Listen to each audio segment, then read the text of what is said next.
Bonjour. Bonjour. Alors nous sommes avec Véronique Lipsos-Salenave, qui est vice-présidente en charge du fonctionnement des collèges et de la vie des collégiens et de la jeunesse au conseil départemental du 64, donc les Pyrénées-Atlantiques. Nous sommes dans le cadre de EIDOS et nous allons évoquer un petit peu la situation des collèges sur cette année particulière, puisque vous avez quand même, je crois, une vingtaine de milliers d'élèves à gérer et pas mal d'enseignants avec beaucoup d'établissements. Vous allez nous rappeler un petit peu les chiffres et on sait que dans beaucoup de collectivités, il a fallu que la collectivité réagisse à cette fameuse pandémie du Covid-19. Oui, absolument. Cette année a été très particulière pour nous et notre collectivité a vraiment fait preuve de réactivité au niveau des collèges pour accompagner les établissements et les collégiens. Nous avons été parmi les premiers à pouvoir distribuer des masques et doter, évidemment, après confinement, et doter tous les collégiens de masques. Puis nous avions évidemment mis en œuvre un protocole sanitaire très conforme, tout à fait conforme aux instructions gouvernementales, adapté aux établissements et en lien permanent avec les chefs d'établissement et les gestionnaires, évidemment avec l'éducation nationale. Alors pour revenir sur le sujet du numérique, stricto sensu, on sait que le département mène une politique déjà depuis une quinzaine d'années en matière d'équipement des établissements. Toutes les classes sont câblées et équipées. On a déjà fait, nous, à l'IDOMAC, des reportages dans les établissements ici. Chaque collège dispose de classes mobiles. Mais face à la crise sanitaire, vous avez été amené à aider un petit peu les élèves et les enseignants parce qu'il y a eu quand même... Alors tout à fait. Vous rappelez de la soudaineté du confinement de mars. Et donc, il a fallu assurer la continuité pédagogique pour tous ces collégiens. Nous savons très bien que toutes les familles ne sont pas forcément tout d'abord connectées à Internet et que même il n'y a pas forcément, même s'il y a connexion, tous les équipements nécessaires pour permettre aux jeunes de poursuivre donc l'école à distance. Donc dès le confinement de mars, nous avons pu doter dans les établissements qui nous avaient signalé des jeunes en difficulté à ce niveau-là, doter ces jeunes d'ordinateurs afin qu'ils puissent suivre la classe à distance à leur domicile. Il n'est resté qu'un petit reliquat malheureusement concernant des enfants dont les familles n'étaient pas connectées à Internet. Mais nous avons été très réactifs avec des prêts de matériel pour les élèves qui ont été très appréciés des établissements et des familles des collégiens. Alors j'imagine que les équipes aussi ont dû quand même cravacher dur pour faire ça dans un délai assez important, non? Parce que... Absolument, et il a fallu réquisitionner le maximum d'appareils possibles, et nous en avions heureusement, et ensuite aller les distribuer dans les établissements, évidemment nettoyer entre guillemets l'appareil, ensuite il faut après confinement récupérer les appareils, les redistribuer dans les services où ils avaient été enlevés. Ça demande toute une logistique et nous avons eu heureusement des services tout à fait réactifs sur ce point. Alors, passé le moment de crise, le département a-t-il mis en place une politique spécifique de dotation, par exemple, aux enseignants pour qu'ils puissent assurer la classe à la maison? Parce qu'en fait, c'est pas du tout évident que les enseignants aient été préparés à ce genre de choses. Est-ce que ça a été le cas? Absolument. Qu'est-ce que vous avez mis en Absolument. Alors, après la rouverture des collèges, évidemment, nous nous disions que nous devions anticiper puisque, au vu de l'évolution de la pandémie, nous savions bien, même si nous espérions le contraire, que nous risquions d'être confrontés à la même problématique à la rentrée. Il y avait beaucoup d'interrogations sur la rentrée des classes en septembre et évidemment nous avons suivi l'évolution des instructions de l'éducation nationale. Donc nous avons décidé d'acheter un stock d'ordinateurs pour équiper les élèves, mais aussi un matériel pédagogique qui puisse être destiné aux enseignants afin qu'ils puissent avoir tout le matériel nécessaire pour pouvoir faire des cours, soit améliorer le cours en présentiel, soit pouvoir comme ça diffuser des cours à distance. Nous avons mis en place des critères pour les collégiens et notre critère était d'aider les collégiens boursiers Et donc 10% des élèves boursiers de chaque collège seraient dotés donc de ce matériel. Donc nous avons passé les commandes début juin, nous avons eu le matériel, la préparation du matériel par nos équipes informatiques et la dotation. Chaque établissement, nous faisons remonter les besoins. Ça s'est étalé sur la rentrée jusqu'à novembre et nous avons doté donc 450 ordinateurs pour les élèves donc, qui répondaient à ces critères. Et une fois de plus, eh bien, les établissements nous ont fait part de leur satisfaction et nous avons pu donc anticiper le problème. De même, nous avons pu doter ces enseignants d'un matériel très adapté et là aussi, nous pensons avoir répondu à un réel besoin qui, même si nous ne sommes pas encore nous espérons ne pas l'être de nouveau en confinement, permettra de pallier à toute difficulté à ce moment-là. Donc notre département, qui est quand même très en pointe sur tout ce qui touche au numérique, avec l'aide de la Fibre 64, eh bien, cherche toujours à anticiper et fait preuve de réactivité dans le cadre de cette crise pour ne pas être pris au dépourvu, avec un éventuel reconfinement ou un mixé de présentiel ou distanciel pour la diffusion des cours. Tout en continuant cette politique de contrat numérique qui est signée depuis quelques années avec les établissements qui le souhaitent.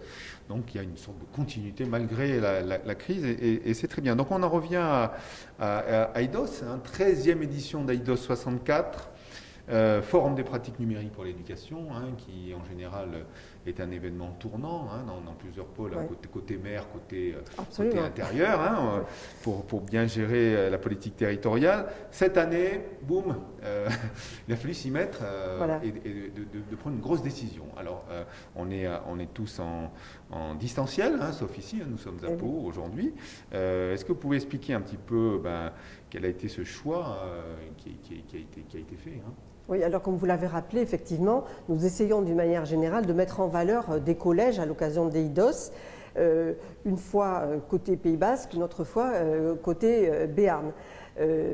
Nous avions déjà choisi un collège en prévision, puisque nous préparons ces éditions à partir du lendemain de la fin de l'édition précédente, dont nos équipes se mettent au travail. Nous avions identifié un collège, la logistique, etc., à la fois pour la matinée et pour les ateliers de l'après-midi. Et au fur et à mesure que les informations sur la crise sanitaire évoluaient, nous nous sommes rendus compte que nous devions peut-être imaginer un mix entre présentiel et distanciel. Et finalement, nous avons dû trancher. Et je crois que nous avons eu raison au vu de l'évolution de la crise, avec en plus les nouveaux variants, etc. Et nous avons dû choisir de faire uniquement une version IDOS 2021 en distanciel. Ça a été un choix difficile, mais qu'il fallait faire assez tôt pour pouvoir bénéficier de tous les moyens techniques. Et tous les moyens techniques, donc nous les avons déployés, je crois que c'est manifeste, il n'y a eu aucun couac ce matin au départ. Nous avons un véritable studio qui a été monté dans la très belle salle Marca du rez-de-chaussée du Parlement de Navarre. Et si vous avez vu les images, on a un très beau contraste entre ces murs séculaires et sous l'œil d'Henri IV et de Jeanne d'Albret, tout ce déploiement de technologie qui nous permet de pouvoir être en lien avec tous les participants et de créer là aussi l'interactivité, car il ne fallait pas perdre ce côté interactif. Et IDOS, ce sont des échanges. Et donc, je pense que, et nous le verrons après les ateliers de ce soir, que nous parvenons à relever ce défi.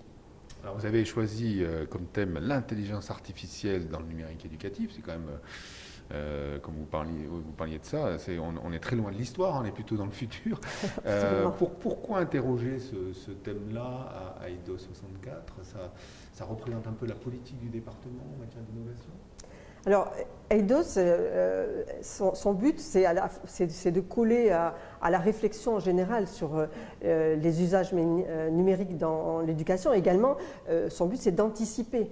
qu'on se pose les questions assez en avance pour pouvoir que le monde de l'éducation puisse être accompagné dans l'évolution des méthodes d'enseignement.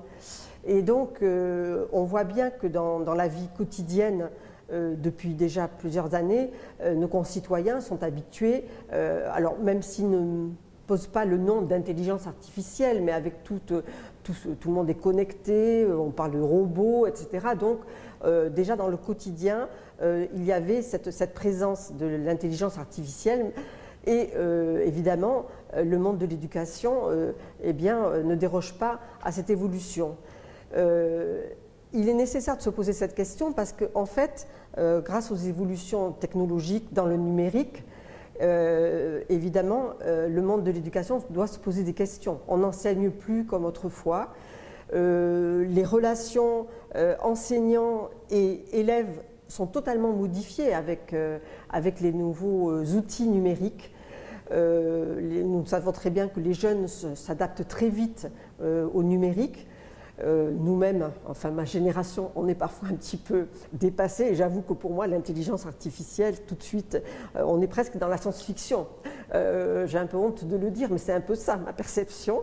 Mais heureusement, avec nos équipes, la FIB 64, notre équipe éducation qui est très branchée sur ces usages numériques, l'échange nous permet nous-mêmes d'essayer d'accompagner cette évolution. Et donc la réflexion me paraît très intéressante pour permettre aux enseignants pour lesquels ces sessions EIDOS sont aussi des sessions de formation, de prendre connaissance déjà de ce qui existe au niveau de cette intelligence artificielle dans l'éducation, mais également de se poser des questions.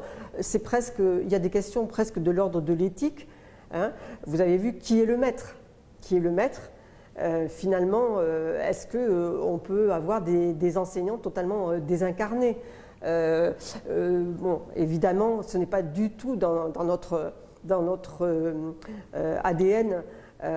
Nous, dans les collectivités locales, nous sommes pour la proximité, même si on est aussi pour être en pointe sur les nouvelles technologies, sur l'innovation. Et vous savez qu'on déploie la fibre dans tout le département et qu'on est très proactif sur ces sujets.